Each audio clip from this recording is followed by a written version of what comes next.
옆에 있는 남자분들에게, 아버지분들에게, 남자 힘들어요? 아버지 힘듭니다. 그러니까 오늘을 좀 말씀해 주세요. 수고 많으십니다. 감사합니다. 멋지세요. 이렇게만 해주세요. 감사합니다. 멋지세요. 예. 저기서 남자끼리 하네요. 예. 예. 아무튼 좀 오늘 위로가 됐으면 좋겠습니다. 정말 감사합니다. 모든 아버지. 그런데요, 아버지 날 되면 우리가 아버지께 선물 드려야 되잖아요. 그런데 오늘 보면 달라요. 하나님 아버지께서 우리에게 선물을 주세요. 무슨 선물을 주시냐면 마음의 성령을 주세요. 본문 21절 22절 다시 보면 우리를 너희와 함께 그리스도 안에서 굳건하게 하시고 우리에게 기름을 부으신 이는 하나님이시니 그가 또한 우리에게 인치시고 보증으로 우리 마음의 성령을 주셨느니라. 마음의 성령을 받았습니까? 이 마음의 성령을 주셨다는데요, 이것이 도대체 무엇일까? 그 구체적인 내용이 오늘 본문에 기록되어 있습니다. 그래서 정말 내 마음에 성령이 있는지 오늘 말씀을 통해서 다시 한번 같이 확인해 보겠습니다. 마음에 성령이 있으십니까? 첫 번째, 그리스도 안에서 굳건하게 하신다. 하나님께서 성령님을 마음에 주셨다는 것은 그리스도와 관계가 있어요. 성령님 혼자서의 사역은 없어요. 항상 그리스도와 관계가 있는데요, 무슨 관계인가? 21절 상반절을 다시 보면 우리를 너희와 함께 그리스도 안에서 굳건하게 하시고, 성령님을 우리의 마음에 주었다는 것은 그리스도를 주신 거예요. 그리스도의 생명이 들어온 것이에요. 그리스도의 영이 들어온 것이에요. 그런데 이 그리스도는 어떤 주님이세요? 죽었다가 다시 살아나신 부활하신 주님이에요. 그 부활의 그 주님의 생명이 내게 임했다. 이것이 바로 성령이 마음에 임하셨다라는 뜻입니다. 로마서 8장 9절부터 보면 만일 너희 속에 하나님의 영이 거하시면 너희가 육신에 있지 아니하고 영에 있나니 누구든지 그리스도의 영이 없으면 그리스도의 사람이 아니라. 또 그리스도께서 너희 안에 계시면 몸은 죄로 말미암아 죽은 것이나 영은 의로 말미암아 살아있는 것이라. 11절 말씀 같이 읽겠습니다. 예수를 죽은 자 가운데서 살리신 이의 영이 너희 안에 거하시면 그리스도 예수를 죽은 자 가운데서 살리신 이가 너희 안에 거하시는 그의 영으로 말미암아 너희의 죽을 몸도 살리시리라. 아멘. 죽었다가 다시 살아나신 그 부활하신 예수님의 영이 내 안에 계신 거예요. 성령님이 계시다는 것은 이런 사람의 특징이 무엇이겠어요? 좌절하지 않지요. 넘어져 있지 않지요. 어떠한 역경이 있어도 일어나지요. 예수님께서 죽음, 모든 핍박, 모든 멸시의 천대를 다 이기시고 일어나신 주님이시고, 그 부활하신 주님의 생명이 내 안에 있는 것이 바로 성령님이 내 안에 있는 것입니다. 그래서 이 성령이 마음에 있는 자, 그리스도 안에서 굳건한 자, 견고한 자가 되는 것이에요. 어떠한 상황에 있어서도 흔들리지 않는 것이에요. 바울은 그의 생애 가운데 얼마나 많은 역경이 있었습니까? 감옥에 수없이 들어갔지요. 죽을 것 같은 매 많이 맞았지요. 산에 가도 강에 가도 바다에 가도 위험들이 가득 차 있었지요. 먹지 못하고 춥고 헐벗고 얼마나 많은 일들이 그 가운데 있었습니까? 그런데 그가 그때마다 흔들렸어요? 아니에요. 어떻게 그럴 수 있었을까요? 빌립보서 3장 10절부터 말씀을 들어보세요. 내가 그리스도와 그 부활의 권능과 그 고난의 참여함을 알고자 하여 그의 죽으심을 본받아 어떻게 해서든지 죽은 자 가운데서 부활에 이르려 하노니 둯대를 향하여 그리스도 예수 안에서 하나님이 위해서 부르신 부름의 상을 위하여 달려가노라. 그가 고난을 받을 때마다 나는 이제 부활의 권능을 가지신 그 주님의 능력을 체험하게 되었다. 내 안에 계신 부활하신 주님의 영을 내가 드디어 다시 한번 볼 수 있게 된 기회가 왔다. 고난의 때마다 그는 부활하신 주님의 영이 자기 안에 있음을 선포한 것입니다. 그런데 그가 그 역경 가운데 무엇을 받냐면 둯대를 향하여 표대를 받다는 것이에요. 근데 그 표대가 다른 것이 아니에요. 이미 그 안에 계신 예수가 표대가 되는 것이에요. 내 안에 계신 예수가 또 표대가 되는 것이에요. 그를 바라보시는 거예요. 그래서 그는 넉넉히 어려움들을 이겼다고요.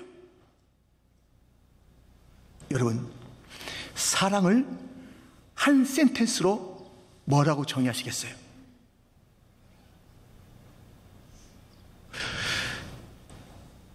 사랑은 함께 죽는 것이다, 이렇게 말하는 사람이 있어요. 멋있죠 좀? 사랑은 함께 죽는 것이다. 너 죽고 나 살자, 이게 아닙니다.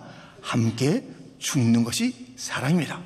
근데 이 문구는 제가 어디서 봤냐면요, 한 영화를 이렇게 소개할 때, 근데 그 영화 제가 봤어요. 그것은 다름 아닌 폼페이 최후의 날이라는 영화를 이제 설명하면서 사랑은 함께 죽는 거다, 이렇게 썼더라고요. 제가 그 영화를 봤는데요, 이것은 잘 아는 대로 AD 79년에 저 이탈리아 남부에 있던 한 산에서 이제 화산이 폭발하고 쫙 이 화산재가 덮쳐서 한 도시 폼페이가 완전히 그 화산 아래 덮치게 됐고, 훗날 그것이 발견된 그러한 역사적인 일들입니다. 그것을 가지고 영화를 만든 것이에요. 그런데 이 도시가 다 화산에 잠기고 사람들이 다 죽는데 마지막에 누가 남아요? 항상 주인공이 남습니다. 주인공 남자 여자가 남아요. 근데 저기서 화산이 터져가지고 이게 내려오는 그 장면이 마지막 장면이에요. 막 오는데 남자 주인공 여자 주인공이 있는데요, 딱 있는데 남자 주인공이 이렇게 말해요. 나만 쳐다봐, 나만 쳐다봐, 그래요. 저기 막 쏟아지는 그 화산을 보지 말고 나만 쳐다봐. 그 여자가 딱 쳐다보는 거예요. 둘이 딱 안고 있는데 막 마지막에는 이제 그게 발견된 모습, 둘이서 딱 껴안고 발견된 그 모습이 영화의 마지막입니다. 어떤 무서운 것이 다가와도요, 주님 바라봐야 돼요. 주님과 함께 살고 주님과 함께 죽으면 영광의 그날에 우리가 주님과 함께 견고하게 서게 되는 하늘나라의 축복에 참여하게 될 줄 믿습니다. 여러분, 이 성령 받은 사람들은요, 견고해야 돼요. 그리스도 안에서 그의 생명을 가지고 주만 바라보고, 어떤 역경이 있고 어떤 무섭이 있다 할지라도, 어떤 시련이 있다 할지라도 주만 바라보는 것이 내 안에 계신 그분을 바라보는 것, 그분이 곧 표대요 내 안에 생명입니다. 성령의 역사는 그리스도를 바라보게 하는 것이고, 내 안에 계신 그 주님의 생명을 가지고 살게 하는 것입니다. 어떤 역경, 어떤 문제가 있어도 주님과 함께 살고 죽는 것, 주만 바라보는 것, 이것이 바로 성령의 사람입니다. 구주와 함께 나 죽었으니 구주와 함께 나 살았도다. 영광의 그날에 이르도록 언제나 주만 바라봅니다. 언제나 주는 날 사랑하사 언제나 새 생명 주시나니, 영광의 그날에 이르도록 언제나 주만 바라봅니다. 내 몸의 약함을 아시는 주, 못 고칠 질병이 아주 없네. 괴로운 날이나 슬픈 때나 언제나 나와 함께 계시네. 언제나 주는 날 사랑하사 언제나 새 생명 주시나니, 영광의 그날에 이르도록 언제나 주만 바라봅니다.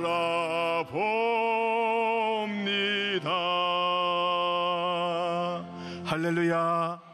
내 안에 계신 성령은 새 생명의 부활의 주님의 생명입니다. 언제나 주님은 바라보시고 언제나 내 안에 있는 그 예수님의 영으로 승리하시는 자가 되기를 주님의 이름으로 축원드립니다. 이렇게 우리가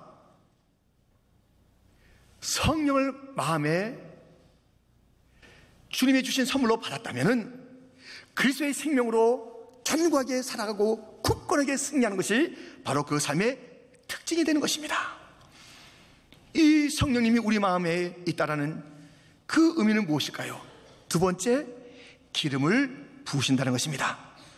하나님께서 우리 마음에 성령을 주셨다는 것은 우리에게 기름을 부으셨다라고 오늘 본문 21절 하반절이 말하고 있습니다.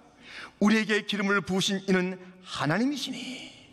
여러분, 기름을 부었다는 것, 기름을 붓는다는 것, 구약에서 누구에게 기름 부었죠? 왕에게, 제사장에게, 선지자에게. 이 기름을 붓는다는 것은 여러 의미가 있습니다만 가장 중요한 것은 사명을 준다. 사명.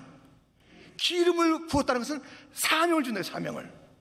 우리 안에 성령이 있다는 것은 기름을 부었다는 변이며 그것은 사명을 준다. 사명이에요. 이사야 61장 1절부터 보면 주 여호와의 영이 내게 내리셨으니 이는 여호와께서 내게 기름을 부으사 가난한 자에게 아름다운 소식을 전하게 하려 하심이라. 나를 보내사 마음이 상한 자를 고치며 포로된 자에게 자유를, 갇힌 자에게 노임을 선포하며 여호와의 은혜의 해와 우리 하나님의 보복의 날을 선포하며 모든 슬픈 자를 위로하되 무릇 시온에서 슬퍼하는 자에게 화관을 주어 그 죄를 대신하며 기쁨의 기름으로 그 슬픔을 대신하며 찬송의 옷으로 그 근심을 대신하시고 그들이 의에 남은 곳 여호와께서 심으신 그 영광을 나타낼 자라 일컬음을 받게 하려 하심이라. 아멘. 여러분, 기름을 부었다는 것, 내 마음에 성령이 있다는 것, 그냥 나 혼자 좋지 않은 게 아니에요. 나 혼자 뭐 마음이 편하자, 그게 아니에요. 그것은 사명이 사명. 가난한 자에게 아름다운 소식을 전해라. 갇힌 자에게 노임을 전해라. 이 복음의 소식을 전해라. 이 사명이 바로 내 안에 성령이 임한 하나님의 거룩하신 뜻입니다. 여러분, 이 세상이요, 먹고 마시는데 분주하죠. 아유, 먹고 마셔야죠. 근데 그를 위해서 일생을 살다가 언제 사명 감당하시려고요? 생존을 위해서 살면서 언제 사명을 위한 삶을 살겠냐고요? 사람은 두 종류예요. 생존을 위해서 사는 자 있어요. 맨날 먹고 마시는 문제만 생각하는 거예요. 그런가 하면 사명을 위한 자들도 있지요. 사울왕은 이 땅의 삶, 자기의 명예, 이런 것들에 눈이 멀어버렸어요. 가룟 유다는 제자로 부름받았는데 항상 돈만 생각해. 돈만. 자기 스승 예수님을 팔아버린 그런 자예요. 바울과 함께 사명의 길을 가는 듯 싶었던 데마는 그 바울을 버리고 사명을 버리고 도망갔던 것을 보게 됩니다. 부자 청년은 영생을 얻고 싶습니다라고 쫓아나왔다가 너 재산 좀 팔아야 되겠다, 화들짝 놀라가지고 도망갔어요. 그 다음부터 흔적도 없는 사람이 됐어요. 다 생존을 위한 것이에요. 사명을 위한 자는 다르게 살아요. 사명이 있으니까 요셉은 참게 돼요. 모세도 묵묵하게 그 길을 걷게 돼요. 다윗도 광야길을, 또 사울의 핍박을 견디는 그 일, 사명이 있기 때문에 그런 것이에요. 에스더 사명이 있기 때문에 죽으면 죽으리라 그렇게 목숨을 내놓고 그 길을 가는 것이에요. 바울 사명의 길을 갔습니다. 예수님 사명의 길을 갔습니다. 사명으로 살아야 돼요. 이 사명자는 기름 부음 받은 자들의 그 주어진 주님의 요청이며 소명인 것입니다. 근데 거기에 향이 나요. 기름이 고소한 냄새 나잖아요. 향이 나. 향이에요. 먹고 마시는 문제 우선순위 두지 말라니까요. 오늘 피어 따지는 들풀도 입히시는 하나님, 저 하늘을 나는 새들도 먹이시는 하나님, 하물며 너희랴. 드레핀 백합화도 입히시고 공중나는 새도 먹이시는 하나님, 하물며 너희일까 보냐. 왜 먹고 마시는 문제에 너의 삶 우선순위를 두느냐. 말씀을 들어보세요. 마태복음 6장 30절부터 오늘 있다가 내일 아궁이에 던져지는 들풀도 하나님이 이렇게 입히시거든 하물며 너희일까 보냐. 믿음이 작은 자들아, 그러므로 염려하여 이르기를 무엇을 먹을까 무엇을 마실까 무엇을 입을까 하지 말라. 이는 다 이방인들이 구하는 것이라. 너희 하늘 아버지께서 이 모든 것이 너에게 있어야 할 줄을 아시느니라. 그런즉 너희는 먼저 그의 나라와 그의 의를 구하라. 그리하면 이 모든 것을 너에게 더하시리라. 아멘. 먼저 할 일이 있어요. 먼저 그의 나라와 그의 의를 갖다 먼저 구해야 돼요. 먼저요. 이번에 저희가 이제 단기 선교 7명이 갔다 오지 않았습니까? 참 여러 가지 하나님께서 역사하신 일들이 많은데요, 이제 그 중에서 제가 이 강의를 하는 가운데 정대표 장로님 간증 좀 하세요 그랬어요. 한 15분 정도 간증 좀 하세요. 이제 세미나 중에서 장로님께서 이제 간증하는 거예요. 이런 간증하세요. 제가요, 이게 우리 교회 해외 선교위원장으로서 선교지를 많이 가는데요, 제가 사업을 하는 사람입니다. 사업이 이제 있는데 이제 가야 돼요. 근데 사업에 신경을 안 쓰고 이제 선교를 하는 거예요. 그러면은 하나님께서 꼭 이렇게 그 계약을 열어줘서 사업을 잘할 수 있습니다. 근데 이제 이 선교를 또 나가야 되는 상황이 되는데 그 계약에 그게 하나도 안 보이는 그 일을 만났습니다. 이거 어떡하지? 이거 진짜 막 어려운데 내가 이거 가야 되나? 이거 지금 정말 아무것도 안 보이는데 어떡하나? 이 기업을, 사업을. 그렇음에도 불구하고 제가 그 선교를 갔다 왔는데, 여태까지 보지 못했던 큰 사업, 그것을 다 계약하게 되었습니다. 그래서 그의 나라와 그의 의를 먼저 구하는 삶을 제가 살 때마다 하나님께서는 저의 사업을 책임져 주십니다. 이 간증을 한 거예요. 그래서 이제는 간증도 하고 뭐 전도 폭발 또 제 세미나 뭐 같이 쭉 하고 나서 마지막에 그 참석한 자들 간증 있잖아요. 이번에 참석했는데 그래서 9명이 이제 쭉 이렇게 연이어서 간증하더라고요. 근데 그 중에 한 분이 저는 저 장로님의 간증을 듣고 삶의 우선순위를 바꾸게 되었습니다. 그의 나라와 그의 일을 먼저 구하는 것, 항상 먹는 것 때문에, 항상 입는 것 때문에 걱정됐는데 장로님이 저렇게 맡기고 나갔을 때 하나님께서 역사하시는 것을 이 말씀대로 안 해요. 저도 이제 그 삶에 도전받았습니다. 우선순위를 바꾸겠습니다. 그런 얘기를 하더라고요. 여러분, 기름 부음 받았다는 것은요, 사명자의 삶을 사는 것이에요. 앤 월터라는 자매가 있습니다. 그는 처녀예요. 의학 공부를 해가지고 이 앤이라는 자매는 뭐 장래가 뭐 총만되는데요, 그 오래전 선교 역사의 이야기예요. 이 자매가 중국 선교 가겠다는 거예요. 얼마나 그게 놀라운 일입니까? 지금도 자녀 중에서 선교 간다 그러면 지금 다 카톡으로 전화로 뭐 하루에 왔다 갔다 할 수 있는 그 거리 다 있는데도 불구하고 선교 왜 굳이 이런 마음이 있는 거 아니에요? 근데 그 당시에 이제 선교 갔다 하니까는 어머니가 너무 마음이 힘든 거예요. 그래도 선교 가야 된다 하니까는 이게, 야, 내가 얼마나 걱정되겠냐. 가서 잘 있다는 소식을 갖다가 꼭 좀 전해줘라. 내가 너의 안부를 알아야 되는 거 아니냐. 그것을 갖다가 그 안부를 전해줘라 하고선 보냈어요. 갔는데요, 얼마 지나서 그 선교사 딸한테 중국으로부터 연락이 왔어요. 근데 이런 연락이 왔어요. 어머니, 저 아주 잘 있습니다. 이 연락이 아니에요. 뭐라는 연락이 왔는지 아세요? 어머니, 저 기뻐요. 기쁩니다.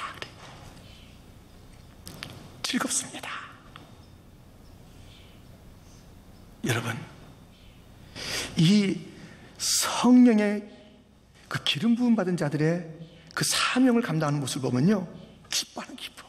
억지로 끌려. 이 기름 부음이 뭐예요? 여러분들, 이 차도 기름이 없으면 돼요? 기계도 기름이 없으면 돼요? 빠바박 거리면서 이게 안 되잖아요. 기름이 들어가면 막 충만하잖아요. 그래서 기름 부음 받았다는 성령 받은 자의 그 사명의 특징을 보면요, 기뻐요. 어떻게 저렇게 힘이 날까? 이게 뭐 저렇게 기쁠까? 기쁘게 어려움들을 감당하는 것이에요.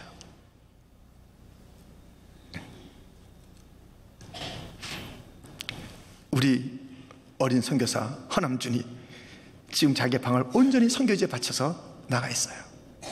기쁘게. 그 청년이 얼마나 놀고 싶은 게 많겠어요. 얼마나 가고 싶은 게 많겠어요. 음식도 맞지 않는 그곳에서 온전히 방을 들이는 거예요. 이번에만 그런 게 아니에요. 항상 사명의 삶, 사명의 삶을 돌이켜보세요. 내가 생존을 위해서 살았는지 사명을 위해서 살았는지. 기름 부음 받았다는 것은 사명을 받았다는 것입니다. 여러분, 사명자로 살기를 주님의 이름으로 축원드립니다. 성령 받은 자는 모두가 기름 부음 받은 것이니 사명을 감당하되 기쁘게 감당하는 자가 되기를 주님의 이름으로 축원드립니다. 기쁘게. 자, 우리가 이렇게 그 마음에 하나님부터 성령을 받았다는 것은 그리스도와 관계돼 그리스도의 영을 받은 것이기 때문에 그리스도를 바라면서 견고하게 삶을 산다. 그리고 기름 부음 받은 것이기 때문에 그 사명자로서 기쁘게 살아간다. 이것이 바로 성령 받은 자의 특징입니다. 이 마음에 성령 받았다는 것은 또 무엇일까요? 세 번째, 인치신다는 것입니다. 하나님이 우리 마음에 성령을 주었다는 것은 인을 쳤다는 것이에요. 22절이 그 말씀을 보이고 있지 않습니까? 그가 또한 우리에게 인치시고. 인이라는 것은 우리가 지금도 잘 이해할 수 있죠. 2000년 전 그때도 그 인이 무엇인지, 그것이 무엇인지 우리가 알게 되는 것이에요. 그것은 다름 아닌 자기가 무엇을 편지를 쓰면 우리가 지금 서명하듯이 거기다 인을 치는 거예요. 무슨 작품을 만들면 거기다가 인을 치는 거예요. 그게 인이에요. 이거 내 거다, 내가 만들었다, 그것이죠. 그리고 지금도 그렇듯이 딱 짐승에도 딱 이 인을 박아놓으면 이건 내 소유다, 어느 집 사람의 것이다, 그게 분명해지는 거예요. 뿐만 아니라 좀 더 고가품, 제3호로 1, 2, 3 이렇게 고가품도요, 거기에다가 1년 번호를 해서 딱 인을 치는 거예요. 그 자기 소유 무조건 인을 쳐놓는 거예요. 그건 누가 건드리지 못해요. 우리가 그 성령을 하나님으로부터 받았다는 것은 인을 받은 것이에요. 뭐예요? 너 내 거, 주님의 소유가 됐다는 것이에요. 그런데 그 소유를 갖다 부를 때 뭐라고 그러냐면 내 자녀, 내 아들이라는 그 인을 저 주신 것입니다. 갈라디아서 4장 6절 7절 말씀입니다. 우리 한번 같이 이 말씀을 읽겠습니다. 너희가 아들임으로 하나님이 그 아들의 영을 우리 마음 가운데 보내사 아빠 아버지라 부르게 하셨느니라. 그러므로 내가 이후로는 종이 아니요 아들이니 아들이면 하나님으로 말미암아 유업을 받을 자니라. 아멘. 내 거 하는데 그게 바로 성령의 우리 마음에 오심이에요. 이게 인침이에요. 내 거, 내 아들, 내 자녀, 누구도 건드릴 수 없어, 이렇게 우리 갖다 인쳐 주신 것이에요. 물론 그 오리지널 아들은 하나님 아들 예수님이세요. 우린 다 양자. 근데 똑같이 하나님께서 우리를 대하시는 거예요. 우리가 기도하면요, 예수님이 기도할 때처럼 받아주세요. 하나님께서 그 아들 예수님 갖다 거부하지 않잖아요. 야, 너 모르겠다. 야, 나 네 기도 안 맞겠다. 이런 일 없잖아요. 똑같아요. 하나님이 예수님을 거부하지 않는 한 우리를 거부하지 않아요. 하나님 예수님의 기도를 언제나 들으시는 한 우리의 기도를 들으시는 거예요. 할렐루야. 그 예수님께 갖고 계신 그 유업을 우리가 똑같이 상속자로 받게 되는 것이에요. 이런 자로 우리가 부름을 받은 것이에요. 그런데요, 하나님께서 예수님에게 이런 말씀하신 적이 있어요. 공생에 나가기 전에, 곧 구속사역을 갖다가 이제 구체적으로 하시기 그 전에 요단강에서 세례를 받으실 때 이런데 아들이요 기뻐하는 자라, 이런 말씀이에요. 내 아들이요 기뻐하는 자라는 그런 말씀을 들려줘요. 일을 하기도 전에. 여러분들, 우리가 일을 많이 해서 아들의 조건을 얻어서 아들이 된 게 아닙니다. 주의 은혜로, 사랑으로, 부르심으로 아들 되는 인치심을 받게 된 줄 믿습니다. 우리 갖다가 먼저 기뻐하세요. 먼저 아들이라 불러주세요. 그래가지고 내가 이 주님의 그 자녀가 되는 그런 특권을 갖다 내 힘으로 얻어요? 못 얻어요? 엄청난 그 상속권이 있는데 그것을 내가 뭘 한다고 해서 그걸 얻을 수 있겠어요? 주님께서 우리를 불러 아들로 삼으시고 딸로 삼으시고 자녀로 삼으셔서 그 상속권을 주시고 우리의 기도를 들으시고 아빠 아버지라고 부르는 것을 너무 기뻐하세요. 그런데 이제 우리가 예수님은 원래 아들이셨으니까 그 하나님 아버지를 닮아가는 삶을 살았잖아요. 우리는 양자가 됐잖아요. 그러니 이 하나님께서 기뻐하시는 삶을 갖다가 살지 못했고 닮지 못했어요. 이제부터 닮아가야 돼요. 양자가 됐으니까 상속받는 데니까 랄랄룰라 이렇게 지내면 안 되는 것이에요. 우리는 이제 예수님이 그 하나님 아버지를 닮아가듯이 우리도 그 예수님을 바라보면서 그 닮아가야 돼요. 아들다움을 우리가 보여야 하는 것입니다. 예수님이 우리 가운데 있기를 가지기를 원하시는 그 주님의 그 마음, 그것이 있어요. 그것이 뭐냐면 요한복음 15장 11절 말씀인데요, 내가 이것을 너에게 이름은 내 기쁨이 너희 안에 있어 너희 기쁨을 충만하게 하려 함이라. 기뻐하는 것, 이것이 아들들의 삶의 특징. 기뻐하는 거예요. 내 기쁨이 너희 가운데도 충만해라. 우리 하나님 그 자녀들아, 나는 하나님의 아들로서 기쁨이 있단다. 너희도 이제 그 하나님의 그 같은 그런 상속권을 가진 아들, 딸들이 되었지. 내 형제가 되었어. 너에게도 기쁨이 있기를 원한다. 그렇게 말하는 것을 우리가 보게 됩니다. 여러분, 이제 우리가 주님의 자녀가 다 됐죠. 성령 받았기 때문에 우리 모두는 다 주님의 자녀인 줄 믿습니다. 다 좋아요. 그래서 우리는 서로 성도끼리는 우리는 정말 피보다 더 진한 그런 관계가 됐어요. 성령이 임하셨고 예수님의 그 놀라우신 구속의 사역을 통해서 우리가 다 같은 형제자매가 됐어요. 근데 우리가 다 똑같지 않잖아요. 이제 닮아가는 과정 속에서 내가 좀 나은 점도 있고 내가 좀 부족한 점이 있어요. 그래서 서로 다 보완해가면서 살아야 되는 것이에요. 오늘 본문에 바울이 고린도 교회를 향해서, 고린도 교회가 여러 좀 문제가 있었거든요. 근데 막 거기에서 내가 대사도 바울이야 하면서 막 윽박지르지 않아요. 야, 내가 참 너희를 아낀다. 내가 이번에 가지 않은 거 너희들 오해할 수 있어. 왜 안 오지? 꼭 가야지만 내가 너희를 아끼는 게 아니야. 그러니까 우리는요, 잘못 생각한 게 많아요. 그러니까 뭐 이렇게 해야지만 뭐 나를 사랑하는 것이고, 이렇게 해야지만 나를 갖다 좋아하는 것이고, 그렇지가 않아요. 그렇지가 않아요. 어떨 때는 우리가 생각했던 모습과 다르게 나타나요. 요셉이 그의 형들 갖다 어떨 때 막 나무래죠, 만나서.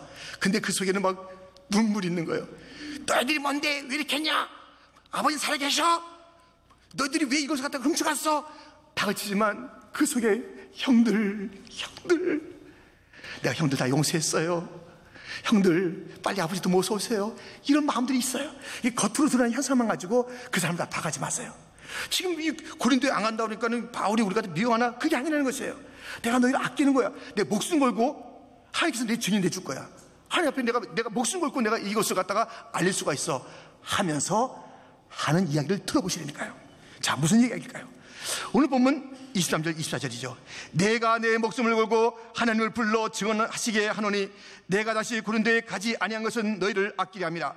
우리가 너희 믿음을 주관하려는 것이 아니요 오직 너희 기쁨을 돕는 자가 되려 함이니 이는 너희가 믿음에 섰음이라.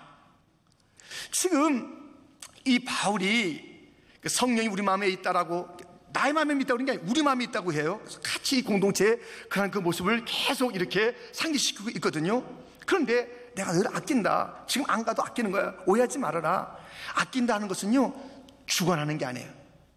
내가 대사도니까는 너희들 내 말 들어 이렇게 하지 않아요.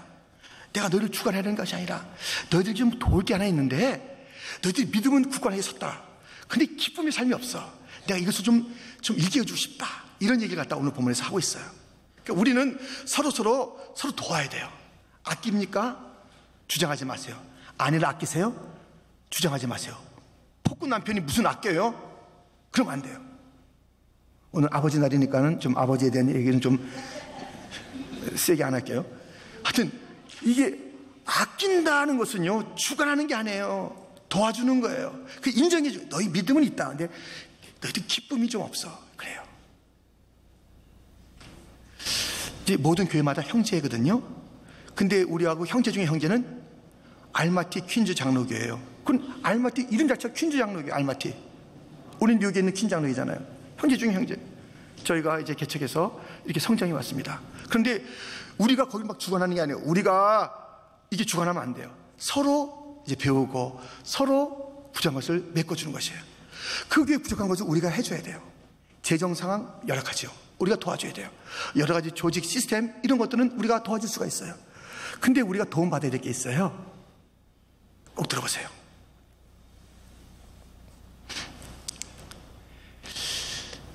이제 거기 갔는데요,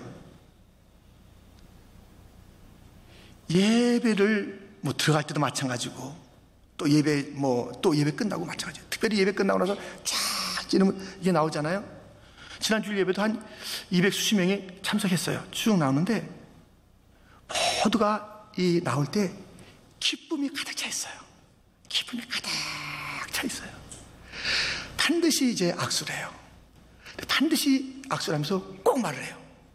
미르밤 그래요. 안녕하세요. 샬롬 그래요. 미르밤 그래요. 아니면 시바시바 감사합니다 그래요. 시바시바 그래요. 반드시 그래요. 아유, 몇 분이 그 얘기를 안 하더라고요. 누가 안 한 줄 아세요? 농아 장애우가 안 해요. 그 대신 더 웃어요. 반드시 표현해요. 그러니까 그 예배가 완성이 됐고 그 예배가 이제 막 힘을 얻어서 삶의 현장에 나갈 것 같아요. 예배가. 우리가 그것을 도움받아야 돼요. 한결같아. 그리고 또 보자면 세미나 중에도 한 사람인데 여기서 인사했는데 조금 이게 또 한 1분이라서 다시 보면 또 다시 미르밤 또 시바시바 자꾸만 그래요. 근데 이게 외치면 막 부담되는데 감동이 되는 감동이에요. 우리 교회도 훈련돼야 돼요. 그분들 말씀드렸죠. 제가 어제 아침에 200불이 평균 월 수입이에요. 근데 우리 교회는요, 그 장애우들이 많아가지고 20-30불로 살아요. 20-30불로요. 20-30불 살아요. 무슨 교회 차가 있어서 이렇게 모시고 그러니까 안 그래요. 자기 차가 어디 있어요? 그 걷기도 힘든데 그렇게 왔어요. 미르밤 평화. 여러분들, 우리 예수님도 이렇게 말씀하셨거든요. 요한복음 20장 26절에 보면 여드레를 지나서 제자들이 다시 집안에 있을 때 도마도 함께 있고 문들이 닫혔는데 예수께서 오사 가운데 서서 이르시되 너에게 평강이 있을지어다 하시고, 예수님도요, 이 제자들 만난 다음에 난 예수야, 난 부활했어, 너희도 그동안 나 막 배반하고 다녔지, 이런 딱한 녀석들 이러지 않았다니까요. 평강, 샬롬. 예수님께서 먼저 인사했어요. 우리요, 이 언어로 표현돼, 성령이 내 마음에 있다는 게 표현돼야 되는 거 아니겠어요? 근데 그냥 무뚝뚝하게 악수하고 지나가면 성령이 그 마음에 있는 것인지가, 인침을 받은 그런 그 아들됨의 그 확신과 담대함이 있는 것인지 잘 모르겠어요. 얼굴이 펴져야 되고요, 표현돼야 돼요. 안녕하세요, 반갑습니다, 멋지세요, 오늘도 화려하시네요, 예, 감사합니다, 그래야 돼요. 예배 마쳤잖아요. 하나님 만났잖아요. 주의 은혜 받았잖아요. 넘치는 주의 성령의 역사가 있다라고 우리가 고백하는 것이 예배가 아닙니까? 근데 어떻게 형제자매에게 화난 듯이, 뭐 예배가 뭔가 잘못됐듯이, 아니면 당신 난 좀 오늘 갔다 난 좀 보이시다듯이 이러면 안 돼요. 누구에게나 또 만나면 또 만나도 반갑습니다, 감사합니다, 멋지세요, 미르밤, 샬롬, 샬롬, 안녕하세요. 우리가 이것을 도움받아야 돼요. 배워야 돼요. 훈련돼야 돼요. 그래서 막 이 예배가 또 예배 끝나고 나서 막 우리 모든 것이 막 가득 찬 웃음이 가득 차고 기쁨이 가득 차고. 할렐루야. 믿음이 좋은데 너에게 그 기쁨이 부족해서 기쁨을 좀 도와줄게, 기쁨의 삶을 도와줄게. 오늘 그렇지 않아요. 믿음이 43년 된 그 믿음이 있는 건 좋은데 대체 예배 끝나고 나서 뭐가 못마땅한지, 뭐가 불만인지, 설교가 틀렸는지, 찬양이 뭐 이상했는지, 뭐가 기분 나쁘든지 이렇게 나가면 안 되는 거예요. 기쁨으로 나가시는 자들을 축원합니다. 감사하는 자들을 축원합니다. 격려합시다. 위로합시다. 성령은 위로의 영이에요. 성령은 위로하신다고요. 위로합시다. 성령은 격려합니다. 격려합시다. 우리가 인침받았지 않습니까? 하나님의 자녀로 인침받지 않았습니까? 기뻐하는 그 주님의 성령을 받지 않았습니까? 기뻐하는 자가 되기를 주님의 이름으로 축원드립니다. 마음의 성령을, 하나님이 마음의 성령을 주셨습니다. 하나님이 우리 마음의 성령을 주신 줄 믿습니다. 그리스도의 영입니다. 부활의 영입니다. 견고하게 살아야 됩니다. 어떤 일이 있어도 주만 바라야 합니다. 주님이 우리의 모든 환난 속에서 야, 너 나만 바라봐, 나만 바라봐라, 나만 바라봐라. 주님께서 그를 바라볼 때 새 힘을 주실 줄 믿습니다.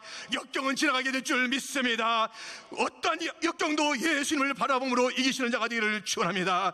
기름 부음은 사명을 줬다는 것입니다. 생존을 위해서 살지 마십시오. 먹고 마시는 것이 나의 삶의 우선이 되지 말게 하여 주옵시소.